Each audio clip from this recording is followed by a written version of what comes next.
You think you understand money. You think you know why some people rise and why most stay trapped. But what if the real reasons aren't your spending habits, your job, or even your luck?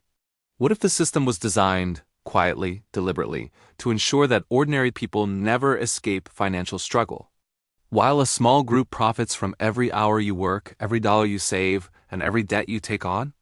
Tonight, we uncover the dark currency secrets that have shaped your financial destiny long before you were born.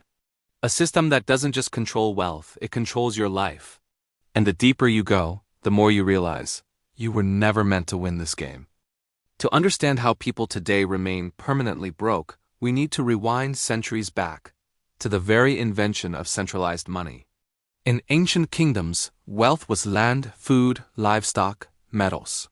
Value was physical, real, earned, but rulers wanted something more powerful than gold. They wanted control. So, around 600 BC, the first centralized coins emerged, followed by emperors who realized that controlling currency allowed them to control armies, economies, and obedience. Then came medieval Europe, where kings ran out of money during wars and discovered a shocking trick. They could dilute their currency, shaving coins, mixing metals, to stretch their wealth at the expense of citizens.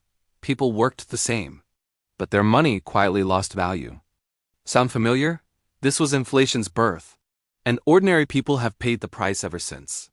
But the real system, the modern trap, didn't fully activate until banks realized they could create money not backed by gold, but backed by debt. A revolution was coming, one that would reshape your future. Fast forward to the 1600s. Wars were expensive. Armies needed funding. Nations were broke. In 1694, the Bank of England introduced a radical approach: print money now. Worry about repayment later. It worked too well. Governments realized they could borrow endlessly as long as the public trusted the currency. But there was a catch. If the rich loaned money to governments, the governments owed the rich interest, and interest required taxes. And taxes came from ordinary people. A permanent cycle was born. Debt at the top gives taxes at the bottom, gives profit for the lenders. Then in 1913, another milestone: the creation of the U.S. Federal Reserve, a private banking consortium with extraordinary authority. Powers that included controlling interest rates, issuing currency, regulating the cost of borrowing, influencing inflation, and quietly shaping the financial destiny of an entire nation. It was sold as stability. But in reality, it centralized wealth creation in the hands of a very select few. Ordinary citizens? They were now participants in a game where the rules were stacked against them. For centuries, currencies were tied to gold. It limited how much money governments could create. It limited the power of banks. It limited debt. But in 1971, everything changed. President Richard Nixon announced that the U.S. would no longer exchange dollars for gold. In one night, the world's financial system became something completely new: fiat money. Money based not on value, but on decree. Money that could be created endlessly. Money whose worth depended solely on trust, a slippery, manipulable, fragile belief. And when money became infinite, so did debt. So did inflation. So did the opportunities for those in power to manipulate the supply. The system was now complete. If money can be created from nothing, then every saved dollar you own can be quietly drained of its value without you noticing. And that's exactly what happened. For decades, with money uncoupled from real value, the consequences are everywhere. 1. Inflation steals from your savings. The cost of living rises faster than wages. Your money buys less every year. 2.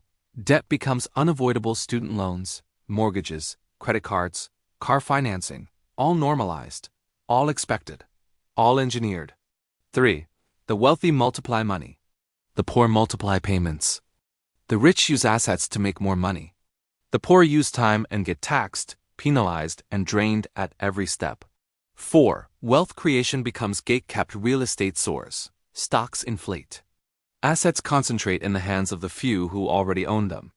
5. The middle class shrinks, not by accident, but because the system is designed to funnel wealth upward. Consider this chilling fact. In the last decade, over 70% of newly created money flowed into the hands of the richest 1%. Ordinary people aren't bad with money. They're playing a game rigged for them to lose. Every crisis brings promises of reform. Stimulus checks, interest rate cuts, bailouts, financial regulations, emergency lending. But each solution plants the seed of the next crisis. Stimulus checks inflate prices. Rate cuts inflate asset bubbles. Bailouts reward the institutions that caused the crisis. Regulations are softened over time. Emergency lending becomes permanent policy. The system isn't collapsing. It's resetting again and again to extract more value from ordinary people. Every fix benefits the top. Every consequence hits the bottom. Look around you today. Prices are rising faster than paychecks. Housing is now out of reach for millions. Savings accounts lose value every year. People borrow just to survive. And yet stock markets hit record highs. Corporate profits explode. Bank assets balloon. This is the same mechanism, just modernized. Consider these facts. Over 40% of all US dollars were created in the last few years. The average millennial would need 3 lifetimes of savings to afford what boomers bought in their 20s. Household debt is at the highest level in recorded history. The pattern is repeating because the mechanism is still in place. The system must keep ordinary people broke, so they keep borrowing. So they keep working. So they keep the machine alive. Takeaway 1. The modern currency system is designed to lose value, and your savings lose with it. Takeaway 2. Debt isn't a side effect of the system. It's the product. A permanent revenue stream for those in control. Takeaway 3. You can't escape the system by playing the old game. You escape by understanding the rules and using them differently. Warning. We are moving toward a future of digital currencies, programmable money, and unprecedented financial surveillance. If central banks gain total control, the system that keeps people broke now may become far more powerful and far harder to resist. Call to action. If you want to understand the hidden mechanics behind currency, debt, inflation, and wealth extraction, like this video, subscribe, and turn on notifications.